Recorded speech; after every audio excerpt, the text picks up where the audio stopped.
உனக்கு தெரியுமாமா, இப்ப பொதுவா நம்ம வாழ்க்கையை வாழணும்னு நினைக்கும் போது ஒரு வேலைக்குன்னு போய் வாழறதுக்கு கண்டிப்பா என்னால முடியாது.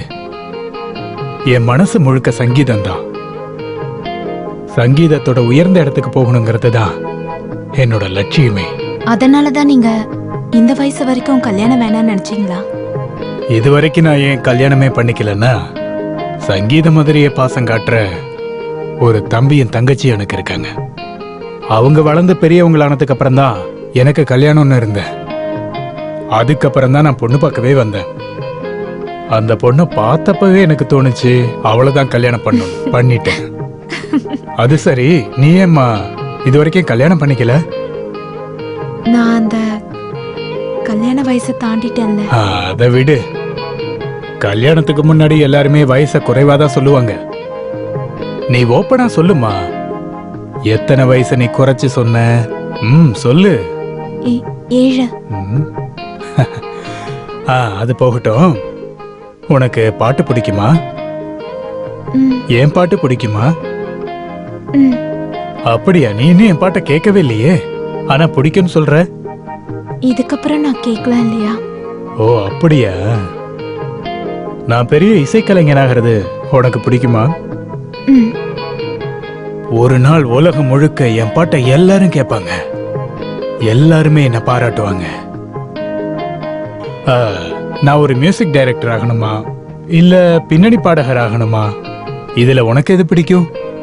உங்களுக்கு எது பிடிக்குமோ அதுதான் எனக்கும் பிடிக்கும். இங்க பாரு, எனக்கு இப்ப இன்னொன்னுதான் பிடிக்கும்.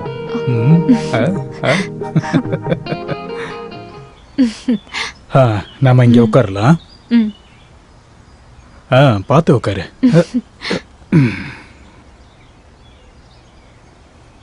சிந்துவை பார்த்து 1 வாரம் ஆயிடுச்சு. நம்ம நாளைக்கு அங்க போலாமா? நீ டியூட்டிக்கு போகணும் இல்லையா? பரவாயில்ல, நான் லீவ் போட்டுக்கிறேன். சரிம்மா, காலையிலே நம்ம கிளம்பலாம். சரிங்க. அட, இங்க கூட ஹாஸ்பிட்டல்ல ஒர்க் பண்ற நர்ஸ், நான் போய் பார்த்துட்டு வரேன்.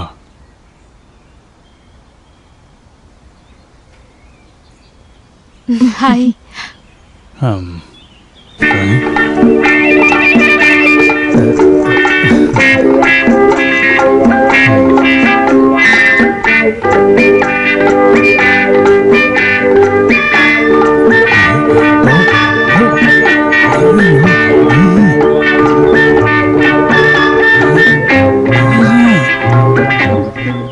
ஓ ஹஸ்பண்ட் கூட இங்க வந்திருக்க போலயே. எங்க வர?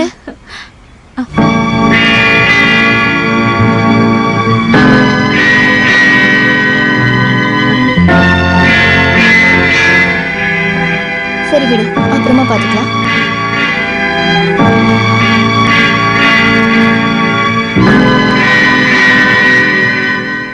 ஆ 5:30 மணிக்கு தான் முதல் பஸ். நம்ம சிந்துவை பார்க்கறதுக்கு அந்த பஸ்ல போகலாம். நாமலா? நீங்க மட்டும் போயிட்டு வந்தா போதும். ஏன் அப்படி சொல்ற? நீ தானே அவளை பார்க்கணும்னு சொன்ன.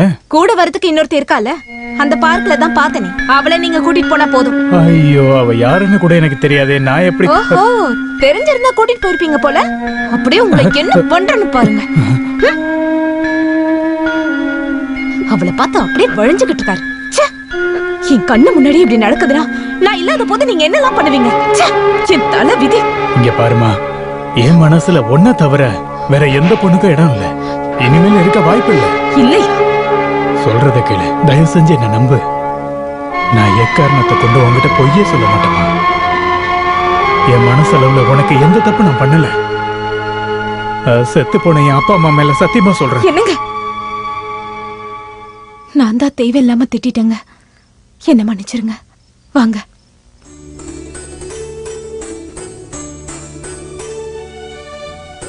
பொண்ணுங்க பொட்டு வைக்கிறதுனாலதான் அவங்க ரொம்ப அழகாவே தெரியுறாங்க. உனக்கு இன்னொரு பொட்டு வச்சே ஆகணும். போதும் போதும். உங்களுக்கு ஃபிளாஸ்க்ல காஃபி வச்சிருக்கேன். சாப்பாடு எல்லாத்தையும் எடுத்து வச்சிருக்கேன். மத்தியானம் நான் வந்து உங்களுக்கு பரிமாறேன். நான் வந்த பிறகு சாப்பிடலாம். சரியா? சரிம்மா. இன்னைக்கு மியூசிக் பிராக்டிஸ் எதுவும் வேண்டாம். இருமலுக்கான மருந்த வேலைக்கு சாப்பிட்டுட்டு வீட்லயே ரெஸ்ட் எடுங்க. சொல்றது புரியுதா? சரிங்கம்மா.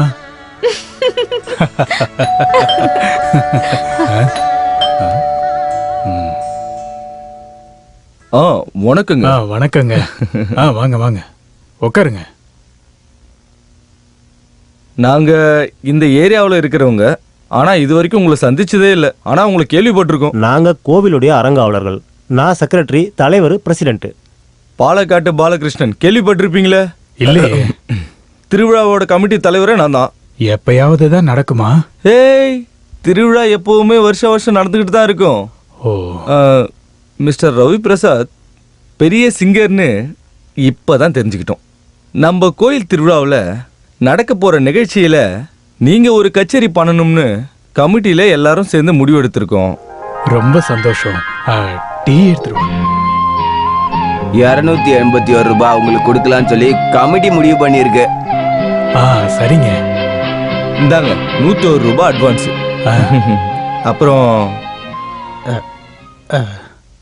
உங்ககிட்ட எல்லா விஷயத்தையும் வெளிப்படையா சொல்லிடணும்ல. 501 ரூபாய் திருவிழா கமிட்டிக்கு நீங்க டொனேஷனா கொடுக்கணும். அதுதான் எப்பவும் வழக்கம். அப்புறம் நம்ம காளியம்மன் கோவில் திருவிழாவில் நீங்க நிகழ்ச்சி பண்றதுக்கு ரொம்ப கொடுத்து வச்சிருக்கணும். ஏசுதாஸ், எஸ்பிபி எல்லாம் கச்சேரி பண்ண பெரிய மேடை. அப்ப சரி, நாங்க கிளம்புறோம். நிகழ்ச்சி சிறப்பா இருக்கணும். பண்ணிடலாங்க.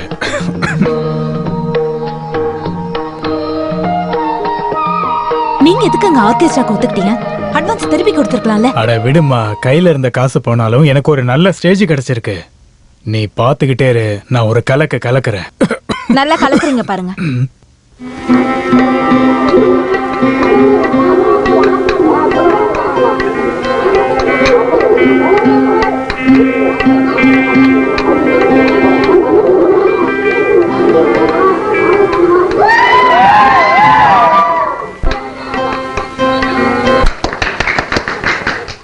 அனைவருக்கும் வணக்கம். இந்த சந்தோஷமான வேளையில உங்க கூட பங்கேற்று பாடுறதுக்கு எனக்கு வாய்ப்பு ஏற்படுத்தி கொடுத்த இங்க இருக்கிற கோயில் கமிட்டிக்கு என்னோட நன்றியை மனமாற நான் தெரிவிச்சுக்கிறேன். இந்த பாட்டை நான் சொந்தமா எழுதி டியூன் பண்ணியிருக்கேன். உங்க எல்லாருடைய ஆசையினாலையும் அருளாலையும் நான் என் பாட்டை ஆரம்பிக்கிறேன்.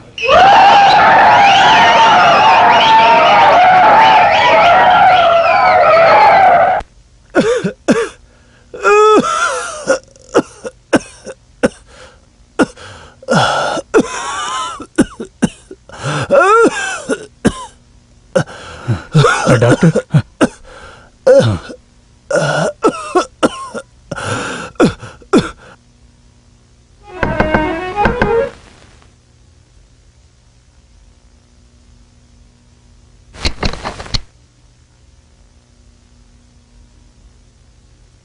நீ யாருமா? நீ? நான் பக்கத்து வீட்ல இருக்கேங்க. என் பேரு சுஜாதா. என்ன வேணும்? நான் அன்னைக்கு உங்களோட பாட்டு கேட்டேனே. ஓ. நீங்க ரொம்ப நல்லா ஆரம்பிச்சீங்க. ஆனா ப்ராப்ளம் ஆயிடுச்சு. என்னம்மா பண்றது, எல்லாமே விதியோட விளையாட்டு. உங்களோட பாட்டு எனக்கு இப்பவும் பிடிக்கும். நீ என்னோட பாட்டு கேட்டிருக்கியாமா? ஆமா, நீங்க இங்க உட்கார்ந்து பாடுறத நான் பலமுறை கேட்டிருக்கேன். நான் சொன்னதுக்கு அப்புறம் தான் அப்பா இங்க வந்து நீங்க பாடுறதுக்கு புக் பண்ணாங்க. அந்த சுப்பிரமணி இருக்காங்கல்ல, அவங்க தான் எங்க அப்பா. ஓ, புரிஞ்சிருச்சு. திருவிழா கமிட்டியோட பிரசிடென்ட் தானே? ஆமா. அண்ணே, அன்னைக்கு நீங்க பாடின பாட்ட மறுபடியும் பாட முடியுமா? கண்டிப்பாமா. அப்பனா மறுபடியும் பாடுங்க. நீ கொஞ்ச நேரம் கழிச்சு வாமா, என் மனைவி அதுக்குள்ள வந்துருவா. அவ வந்த பிறகு நான் பாடுறேன். ஐயோ, அந்த அக்காவை பார்த்தா எனக்கு பயமா இருக்கும். நான் இங்க பார்த்தா கூட அந்த அக்காக்கு பிடிக்காது. அதனாலதான் அக்கா இல்லாத நேரமா பார்த்து நான் இங்க வந்திருக்கேன். அப்படின்னா அவ இல்லாதப்போ நான்... அண்ணே, அக்கா வர்றதுக்கு இன்னும் கொஞ்சம் லேட் ஆகும்ல. அந்த பாட்டை கேட்க தான் நான் இங்க வந்திருக்கேன். உங்களோட பாட்டுனா எனக்கு ரொம்ப பிடிக்கும். சரிம்மா, நீ உள்ளவா. சங்கீதத்தை நேசிக்கிற யாரையும் நான் உதாசீனப்படுத்த மாட்டேன். வாமா. இனி இப்படி உட்காருமா. நான் முதல்ல ஒரு கீர்த்தனை பாடுறேன். ஐயோ அண்ணா, அந்த பாட்டு போதும். எந்த பாட்டு? அந்த இருமல் பாட்டு. ஐயோ, அது இருமல் பாட்டு இல்ல. நான் பாடுறப்ப இருமல் வந்துருச்சு. அது போதும். இப்ப இருமல் வராது. அதனால தானே நான் இங்க வந்திருக்கேன். சரி, ஆரம்பிக்கலாம். அந்த பாட்டை இப்ப நான் வேற டியூன்ல பாட போறேன்.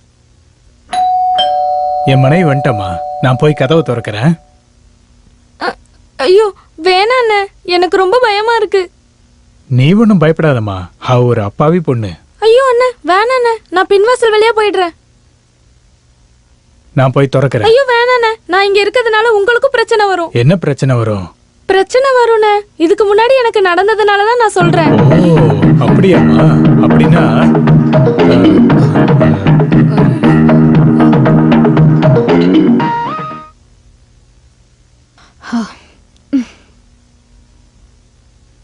ஆஹா, இன்னைக்கு பிராக்டிஸ் பண்ணீங்களா? ஆமா, பிராக்டிஸ் பண்ணேன்.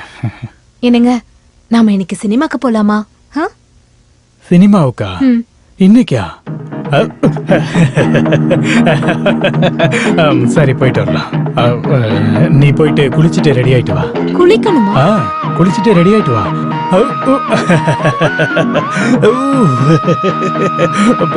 எதுக்கு சிரிச்சிட்டு ஒண்ணும் இல்ல.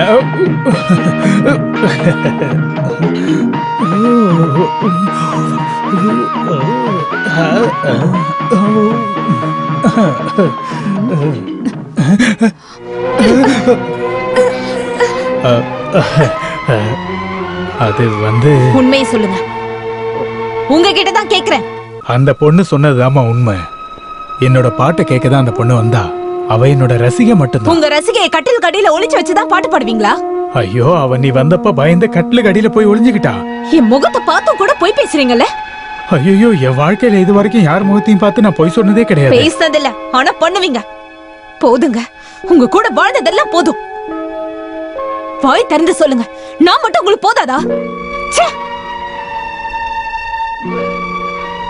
இங்க பாருமா, தயவு செஞ்சு என்ன நம்புமா. என் பாட்டை கேட்கணும்னு தான் அந்த பொண்ணு வந்தா. நான் ஒரு பாட்டு பாடி காட்டினேன், அது ஒரு தப்பா? அவ உன்னை பார்த்து பயந்துதான் கட்டிலுக்கு அடியில போய் ஒளிஞ்சுக்கிட்டா. அந்த பொண்ணு எனக்கு என்னோட தங்கச்சி மாதிரி தான்.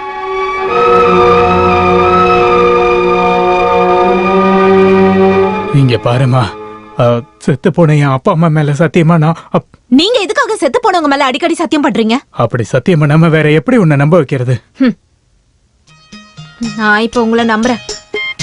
இங்க பாருங்க, எதுவா இருந்தாலும் என்கிட்ட ஓப்பனா சொல்லுங்க.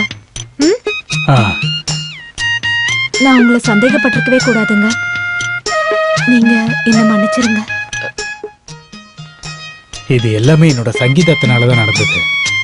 இதுக்கப்புறம் நான் எப்பவுமே என் செல்லத்தை நான் அழ வைக்க மாட்டேன்.